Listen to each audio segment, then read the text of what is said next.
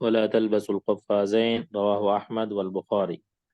قال في الشرح فيحرم تغطيته لا نعلم فيه خلافا إلا ما روي عن أسماء أنها تغطي تغطي. مم. فيحمل على السدل فلا يكون فيه اختلاف. فإن احتاجت لتغطيته لمرور الرجال قريبا منها سدلت الثوب من فوق رأسها لا نعلم فيه خلافا. انتهى. لحديث عائشة كان الركبان يمرون بنا ونحن محرمات مع رسول الله صلى الله عليه وسلم فإذا حاذونا سدلت إحدانا جلبابها على وجهها فإذا جاوزونا كشفناه. رواه أبو داود والأثرم. ولا يضر لمس المسدول وجهها خلافا للقاضي. الثالث قصد شم الطيب لقوله في الذي وقصته راحلته صحيح.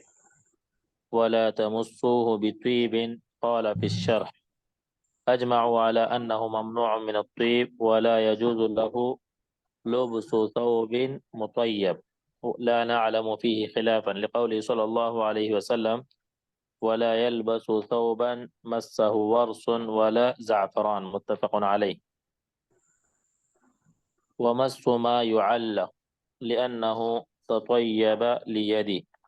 ومس ما يعلق. ومس ما يعلق لأنه يعلق. يعلق. يعلق لأنه تطيب ليدي. واستعماله في أكل أو شرب بحيث يظهر طعمه أو ريحه. وكان مالك لا يرى بما مست النار من الطعام بأسا وإن بقيت رائحته وطعمه ولو شم الفواكه كلها وكذا نبات الصحراء كشيح وقيشوم وخزامة. وكذا ما ينبته الآدمي لغير قصد الطيب كحنة وعسكر وقرنفل ودارصيني. قاله في الإقناع. فمن لبس أو تطيب أو غطى رأسه ناسيا أو جاهلا أو مكرها فلا شيء عليه لقوله صلى الله عليه وسلم عفي لأمتي عن الخطأ والنسيان وما استكره عليه. ومتى زال عذره أزاله في الحال وإلا فدا فدية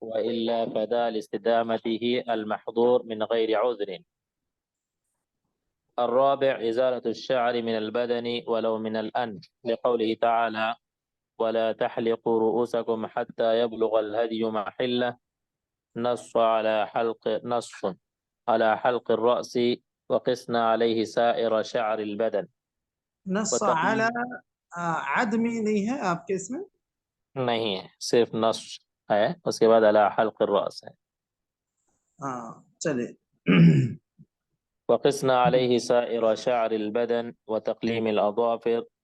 قال في الشرح أجمعوا على أنه ممنوع من تقليم أظفاره إلا من عذر، وأجمعوا على أنه يزيل ظفره إذا انكسر. الخامس پڑھنا ہے شیخ؟ پڑھیے الخامس پڑھیے.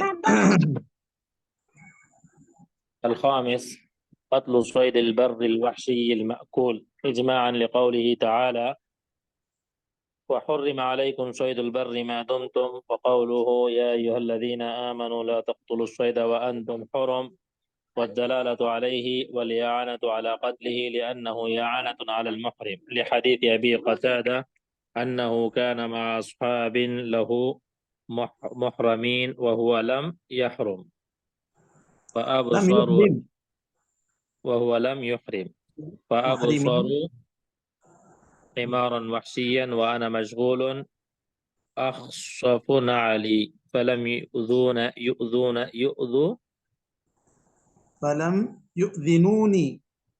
يؤذنوني به وأحبوا لو أني أبصرته فركبت ونسيت الصوت والرمح فقلت لهم ناولوني الصوت والرمح فقالوا والله لا نعينك عليه، وهذا يدل على اعتقادهم تحريم الإعانة عليه ولما سألوا النبي صلى الله عليه وسلم قال هل أحد أمره أن يحمل عليها أو أشار إليها؟ قالوا لا. قال فكلوا ما بقي من لحمها متفق عليه. ٹھیک ہے کافی ہے. ٹھیک ہے انشاءاللہ. چلے بسم اللہ الرحمن الرحیم. الحمد لله رب العالمين وصلى الله وسلم وبارك على نبينا محمد وعلى آله وصحبه أجمعين. أما بعد ہم لوگ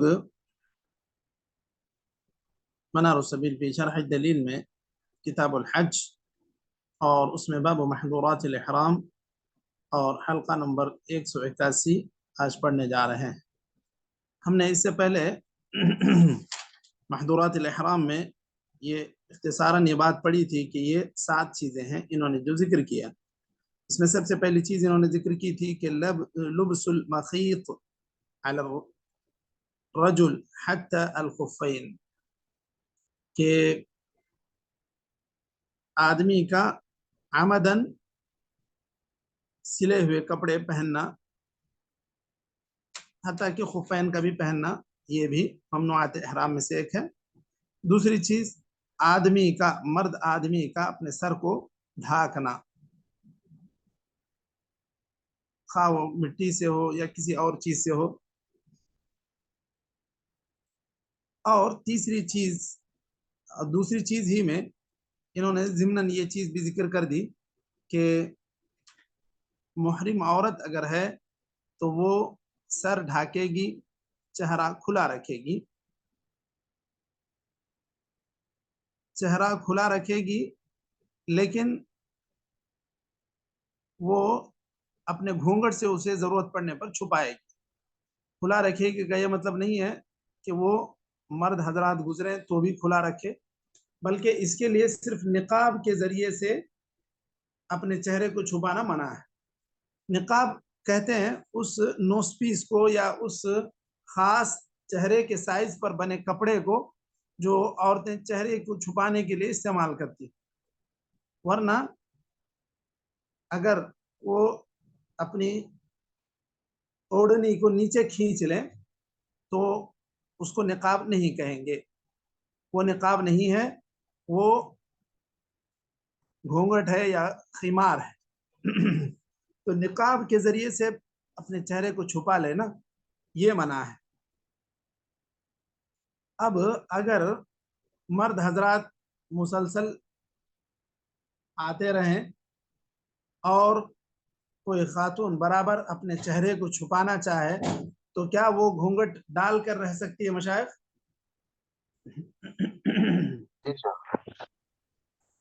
بالکل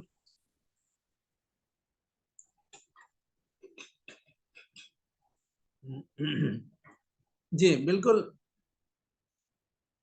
اگر مرد حضرات برابر آتے رہیں، مثلا آپ کسی ایسی جگہ پہ جا رہے ہیں جو مان لیں کہ شارع عام ہے اور ایک طرف سے لوگ آتے ہیں ایک طرف سے جاتے ہیں، مسلسل لوگوں کا آنا جاری رہے گا تو خاتون اپنی اوڑھنی کو کھینچ کر اپنا چہرہ چھپائے گی. پھر اس میں چہرے کو اگر کپڑا لگ جائے اس سے کوئی فرق نہیں پڑتا.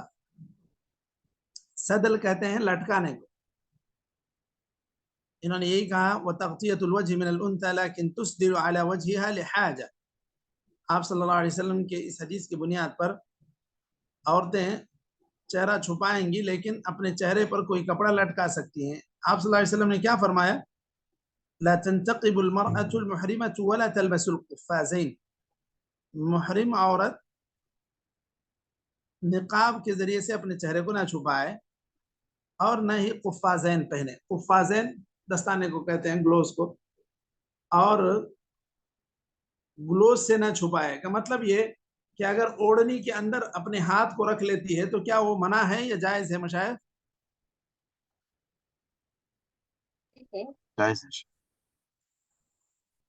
جائز ہے. یعنی چہرہ اور ہاتھوں کو اس کے خاص سائز پر بنے کپڑے سے چھپانا منع ہے، لیکن اس کو دکھاتے ہوئے پھرنا یہ مطلوب نہیں ہے. اس کے خاص جو کپڑے بنتے ہیں، ہاتھ کے سائز کا جو دستانہ بنتا ہے اس کو پہننا منع ہے.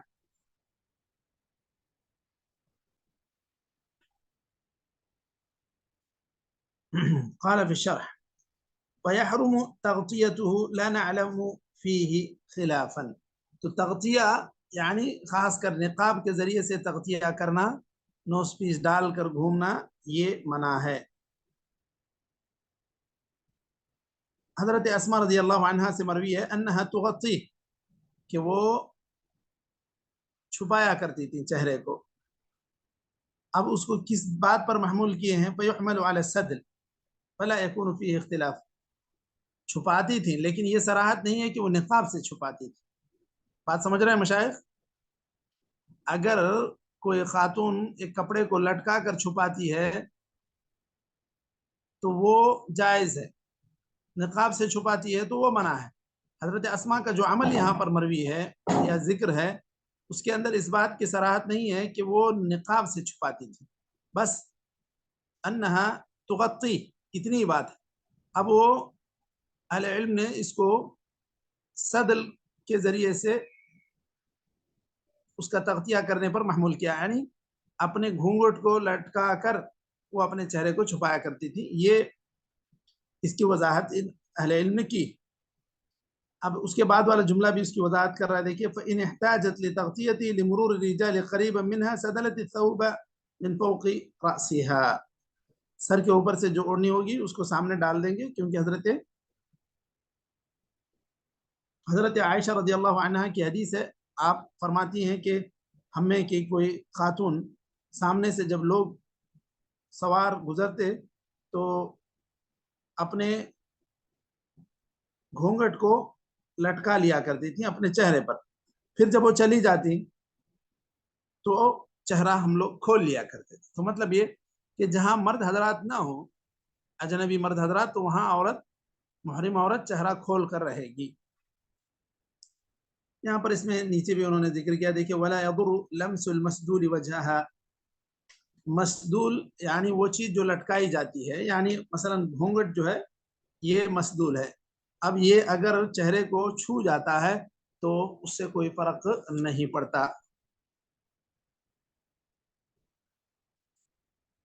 الثالث قصد شم الطيب. دیکھیے دوسری چیز انہوں نے ذکر کی تھی کہ آدمی کے لیے چہرے سر کا ڈھانکنا منع، مرد کے لیے اور عورت کے لیے چہرے کا ڈھانکنا منع تھا۔ اب یہاں پر تیسری چیز خوشبو کا سونگھنا۔ خوشبو کا سونگھنا یہ دونوں ہی، مرد پر بھی عورت پر بھی، دونوں پر بھی منع ہے قصدن۔ کیوں؟ آپ صلی اللہ علیہ وسلم نے محرم کو خوشبو سے دور رکھنے کے لیے، دور رہنے کے لیے کہا۔ کیسے پتہ چلا؟ ایک صحابی جن کو اونٹنی نے رون دیا تھا، وہ گر گئے تھے اونٹنی سے، تو ان کے تعلق سے آپ صلی اللہ علیہ وسلم نے کہا کہ ان کو خوشبو نہ لگاؤ۔ یعنی میت کو خوشبو لگاتے ہیں عموماً، لیکن یہ حالت احرام میں تھے تو آپ صلی اللہ علیہ وسلم نے انہیں خوشبو لگانے سے منع کیا۔ تو اس سے یہ بات معلوم ہوتی ہے کہ آدمی جو حالت احرام میں ہو اس کو خوشبو نہیں لگانا چاہیے۔ اجمعوا على انه ممنوع من الطيب ولا يجوز له لبس ثوب مطيب۔ اسی طرح خوشبو کا کپڑا بھی نہیں پہننا چاہیے۔ خوشبو ڈال کر استری کرتے ہیں بعض لوگ، تو اس طرح احرام کو جب آپ استری کریں یا دھلیں تو ایسے خوشبو نہ ڈالیں، ایسے خوشبو استعمال نہ کریں کہ جس کی خوشبو باقی رہ جاتی ہے۔ تو اب مثلا بعض شیمپو بھی ایسے آتے ہیں خاص کر کپڑوں کو دھلنے کے لیے جس کے اندر کافی خوشبو ہوتی، تو ایسے خوشبودار مادے سے آدمی کپڑے نہ دھلے جس کی خوشبو جو ہے باقی رہ جائے۔ اسی طرح یہ کہہ رہے ہیں وَمَسُّ مَا يَعْلَقْ لِأَنَّهُ تَطْيِيبٌ لِيَدِهِ۔ اسی طرح آدمی ایسی چیز کو نہ چھوئے جو اس کے ہاتھ میں لگ جائے۔ علق یعلق، چپک جانا، لگ جانا، چمٹ جانا، تو ایسی چیز، ایسی خوشبو جو لگ جائے، تو ایسی خوشبو کو بھی ہاتھ لگانا منع ہے، کیونکہ اس کی وجہ سے خوشبو اس کے ہاتھ میں رہ جائے گی۔ اور اسی طرح آدمی کا کھانے پینے میں خوشبودار چیزوں کا استعمال کرنا یہ بھی منع ہے، جس کی وجہ سے اس کی خوشبو کا اظہار ہوتا۔ مثلا کھانے پینے میں خوشبو کیسے استعمال ہوتی ہے مشائخ؟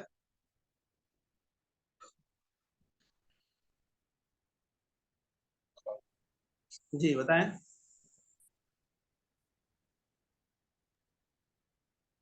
کیوڑا بھی ڈالتے ہیں، کیا بولے کھانے کا شیخ؟ ذکر ہوتا ہے۔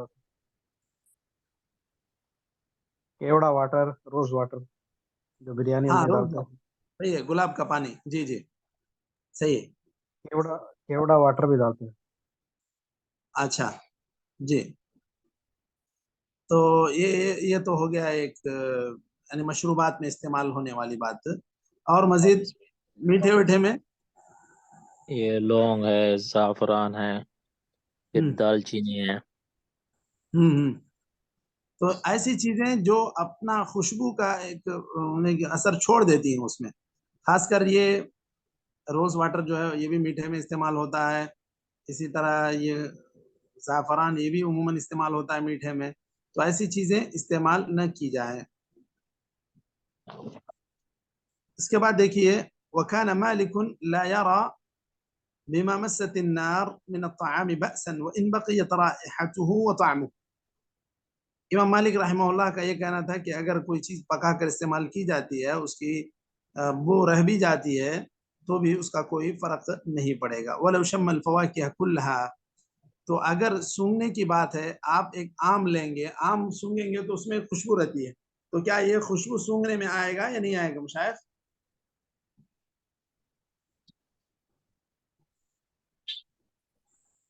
جی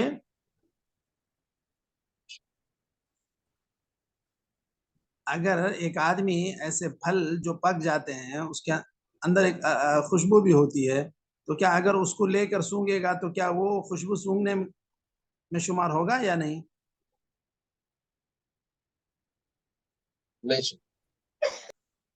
نہیں شمار ہوگا، کیونکہ وہ اصل میں خوشبو کا استعمال نہیں کر رہا ہے، اسی لیے وہ کہہ رہا وَلَوْ شَمَّ الْفَوَاكِهَ كُلَّهَا وَكَذَا نَبَاتُ الصَّحْرَاءِ كَشَيْحٍ وَقَيْصُومٍ وخزامة وكذا ما ينبته الآدمي لغير قصد الطيب كحناء وعصفر وقرنفل ودارسيني قاله بالإقناع۔ اچھا انہوں نے کہا دیکھیے یہ جو خوشبودار پودے ہیں، یہ جو اپنے طور پہ اگ جاتے ہیں، اس کو اگر ہاتھ لگائے آدمی کسی کام سے، یا آدمی جس چیز کو اگایا ہے اس چیز کو نکالنا چاہ رہا ہے، اس کی وجہ سے ہاتھ میں خوشبو آ جاتی ہے، تو یہ خوشبو کا اعتبار نہیں ہوگا، کیونکہ یہ استعمال نہیں کر رہا ہے اور اس کا مقصد اس کو خوشبو لگانا یا خوشبو استعمال کرنا نہیں ہے۔ آدمی جو چیز اگاتا ہے وہ اس کو نکال سکتا ہے یا نہیں نکال سکتا؟ مشائخ محرم اگر ہے، اگر کسی نے مثلا مان لیں کہ نانا اگایا ہے، کیا کہتے ہیں، پودینہ کسی نے اگایا ہے، اب چائے میں استعمال کے لیے وہ نکالتا ہے، تو کیا یہ حرم کے اندر پودا اکھاڑنے میں آئے گا؟ نہیں آئے گا؟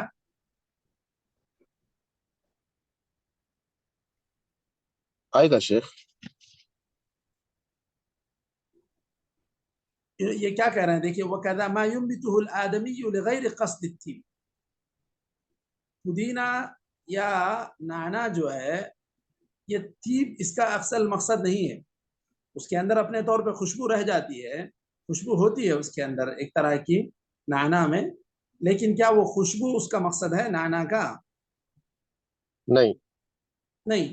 تو یہ جی وہی مسئلہ ہے، یہ جو دیگر چیزیں ہیں، مثال کے طور پہ حنا یعنی یہ مہندی کے پتے ہیں، یا دیگر قرنفل کے، یہ سب دار چینی کے، یہ سب چیز کے پودے ہیں، اس کا مقصد اصل میں یہ خوشبو کا استعمال کرنا یہ نہیں ہے، وہ مسالے کے لیے استعمال کی جاتی ہیں۔ تو یہ کھانے پینے میں ایسی چیزیں جو خوشبو اصل میں اس کا مقصد نہیں ہے۔ اب روز واٹر جو کہہ رہے ہیں اس کا مقصد ہی خوشبو ہے، وہ اصل میں خوشبو لانے کے لیے ہی وہ میٹھے میں وغیرہ استعمال کی جاتی ہے۔ واقعی یہ اس طرح آپ ایک سالن میں لونگ ڈالیں گے، لونگ یا دال چینی یا اس طرح کی چیزیں، اب اس کے اندر ایک طرح کے مسالے کی جو خوشبو آتی ہے وہ اگر آ جاتی ہے تو اس سے فرق نہیں پڑے گا۔ ٹھیک ہے نا مشائخ؟ جی سر۔